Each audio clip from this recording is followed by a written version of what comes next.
नमस्कार, मैं आनंद कुमार झा और इस वीडियो में हम बात करेंगे कि नीतीश कुमार इंडिया अलायंस को छोड़ के एनडीए में शामिल हो गए, बिहार के 9 बार के चीफ मिनिस्टर बन गए और क्या एनडीए अलायंस अब पूरी तरीके से खत्म हो गया है और एनडीए अलायंस का वजूद जो है 2024 के इलेक्शन से पहले ही खत्म हो गया है क्या, इस बारे में डिस्कस कर लेते हैं। लेकिन जो सबसे इंटरेस्टिंग बात मुझे जो लगी है वो लगी है कि नीतीश कुमार ने तेजस्वी यादव की बराबरी कर ली है।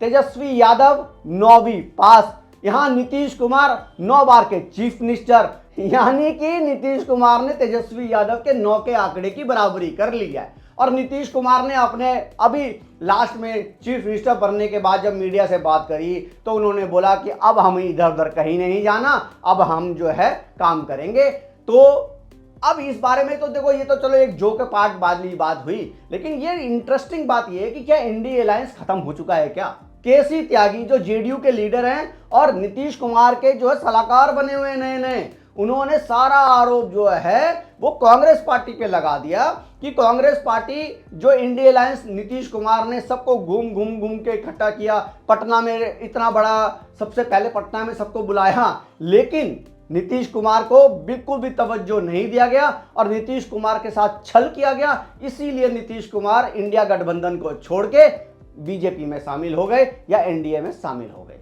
केसी त्यागी ने यहां तक बोला कि पटना में इस बात पर डिस्कस हुआ था कि कोई भी चेहरा नहीं होगा, लेकिन ये जब दिल्ली में जो इसकी लास्ट मीटिंग हुई थी इंडिया गठबंधन की, उसमें ममता बनर्जी ने साजिशन जो है खड़गे का नाम ले लिया और खड़गे का नाम लेकर प्राइम मिनिस्टर कैंडिडेट डिक्लेयर कर दिया। वो अलग बात है कि ममता बनर्जी और केजरीवाल ने जो जो चादर उड़ाई थी, जो सॉल उड़ाया था, वो सॉल भी ममता बनर्जी ने और केजरीवाल ने खींच लिया और खड़गे साहब से बोला कि ये सॉल हमारा वापस करो। क्यों? अब हमारे पास ना केजरीवाल गठबंधन करने को तैयार है, ना ममता बनर्जी गठबंधन करने को तैयार है कांग्रेस पार्टी से। तो ये ऐसा हो क्यों रहा है कि कांग्रेस पार्टी से सब के सब जो है धीरे धीरे सब बाहर जा रहे हैं। इसका जो मेरे को जो लगता है कि जो मेन रीजन है ना, अभी भी कांग्रेस इतना कुछ होने के बाद भी ना राजा महाराजाओं वाली जो है ना अभी भी आदतें हैं उनके अंदर कि भाई हम तो हैं बहुत बड़ी पार्टी, हम तो हैं ग्लोबल पार्टी, हम तो हैं पैन इंडिया पार्टी, आओ सब हमारे चरणों में और सब हमारे सबको झुक झुक के सलाम करो। अरे भैया, अब वो दिन नहीं रहे। अब तो तुम्हारे पास अपोजिशन का भी टैग नहीं लगता पार्लियामेंट के अंदर। लेकिन घमंड इतना है कांग्रेस पार्टी को। ये राहुल गांधी भले ही भारत न्याय यात्रा कर रहे हैं, लेकिन इस भारत न्याय यात्रा से निष्कर्ष कुछ नहीं निकल रहा। जिस भी जगह, जिस राज्य में जा रहे हैं, उस राज्य के लोग या लीडर उनको जो है कांग्रेस पार्टी को छोड़ के भाग रही है। बंगाल में भी ऐसा ही हुआ और बिहार में भी जो है वो नीतीश कुमार पहले ही भाग गए कि भैया ये कुछ नहीं हो पाएगा, इंडिया गठबंधन में कुछ नहीं हो पाएगा, इंडिया गठबंधन में सिर्फ ये चाय बिस्कुट चलता है। लेकिन जो काम की बातें हैं, जो शीट शेयरिंग की बातें हैं, वो शीट शेयरिंग की बातें होती कहाँ है वहां पे तो सिर्फ मोदी को हम हरा देंगे, 4 10 15 लोग 20 लोग मिल जाएंगे तो मोदी को तो हम यूं ही हरा देंगे। लेकिन जो रणनीति बनानी है वो इनके पास है ही नहीं। और शुरू से ही मैं अपने वीडियो में कहता आया हूं कि इनके पास रणनीति कोई नहीं है, ना इनके पास नेता है, ना रणनीति है, ना इनके पास कोई विजन है जिस तरह से ये नरेंद्र मोदी को हरा सके। लेकिन सिर्फ नरेंद्र मोदी को हराने के लिए ही ये सब इकट्ठा हुए थे। ऐसे तो कोई नहीं हार सकता कि अगर आपने बोला सब मिल जाओ और नरेंद्र मोदी को हरा देंगे।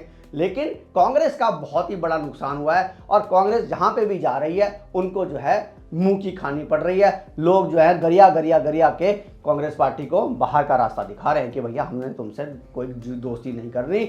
ये बात अब यकीन मानिए कि कांग्रेस पार्टी अगर थोड़ा सा लचीला व्यवहार दिखाती ना, तो कांग्रेस पार्टी जो है वो अगर बिहार में महागठबंधन तैयार हो जाता, जेडीयू आरजेडी और ये कांग्रेस पार्टी लेफ्ट सब मिल जाते, तो बीजेपी ने तो यहां तक सर्वे तक करवाया था।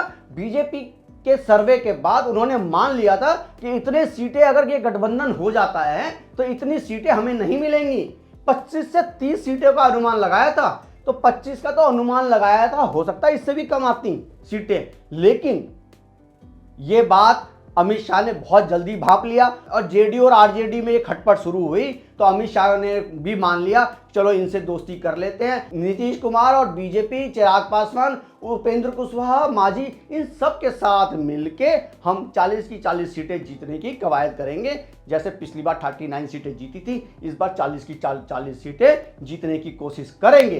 तो कांग्रेस पार्टी इससे कहीं पीछे रह गई। कांग्रेस पार्टी की वो सोच ही नहीं रही कि हम कैसे सबसे मिलकर रहें और कैसे आगे बढ़ें।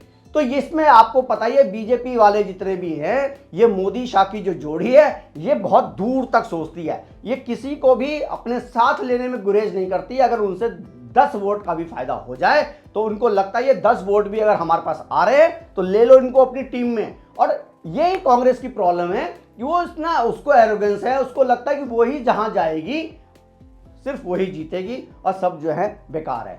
महागठबंधन में जो कांग्रेस की जो सबसे बड़ी दिक्कत थी कि ये अपनी जगह सीट, अपनी सीट नहीं देना चाहती थी। जहां पे भी जाती थी वो कहती थी मेरे को यहाँ पे ज़्यादा सीटें दो, बिहार में मुझे 10-15 सीटें लड़नी है, बंगाल में मुझे भी 10 सीटें लड़नी है, और महाराष्ट्र में कहती है 20-25 सीटें लगनी है उनके एक ही एमपी, बिहार में 1 एमपी, बंगाल में 2 एमपी, लेकिन सीटें चाहिए इनको 15-20। तो ऐसे कौन सीटें देगा, और अपनी सीट ये देने को तैयार नहीं है। तो ये इंडिया गठबंधन एकदम फ्रॉड गठबंधन था।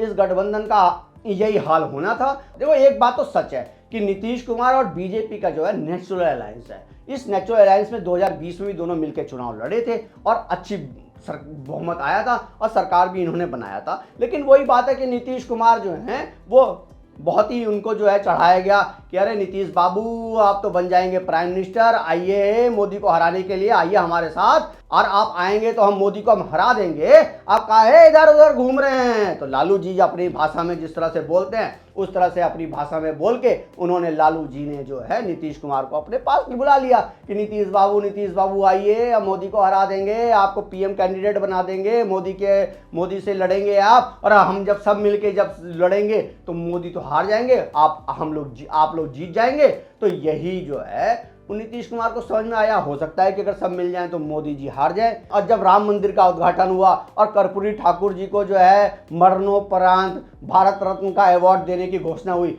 इससे नीतीश कुमार जो है मुझे लगता है थोड़े से जो है परेशान हो गए। और इसमें लग रहा है नीतीश कुमार को ये बात सब बहुत जल्दी समझ में आ गया कि ना मैं प्राइम मिनिस्टर बनूंगा, ना ये लोग मुझे प्राइम मिनिस्टर बनाएंगे। इससे अच्छा है कि भाई नेचुरल अलायंस के पास चले जाओ, उसी नेचुरल अलायंस के साथ अपने साथ चले जाओ, उन्हीं के साथ जो है लोकसभा का इलेक्शन लड़ो, और 2025 में जो है विधानसभा का चुनाव उन्हीं नेचुरल अलायंस के साथ करेंगे। तो इससे मुझे ज्यादा फायदा है, आरजेडी के साथ कोई फायदा नहीं है। लालू प्रसाद यादव का तो बस यही था कि किसी भी तरीके से बिहार से निकल जाएं और मेरा बेटा जो है चीफ मिनिस्टर बन जाए और इनको उलझा दिया जाए। तो लालू प्रसाद यादव ने, मुझे नहीं लगता कि बहुत ज़्यादा कोशिश करी होगी। लालू प्रसाद यादव की पहली पटना में मीटिंग में तो सबसे पहले इसी बात पे चर्चा होने लगी कि राहुल जी बरियाती ले चलिए, हम सब चलेंगे बरियाती। जो प्रॉपर बातें होती हैं, जो सकारात्मक बातें होती हैं, उसको छोड़ के हंसी मजाक वाली है, हंसी ठटोला वाली बातें होने लग गई वहाँ पे। तो भाई क्या फायदा होता है ऐसे गठबंधन का। इस गठबंधन से नीतीश कुमार का आ जाना मुझे लग रहा है जेडीयू के लिए भी अच्छा है और ये बीजेपी के लिए भी अच्छा है।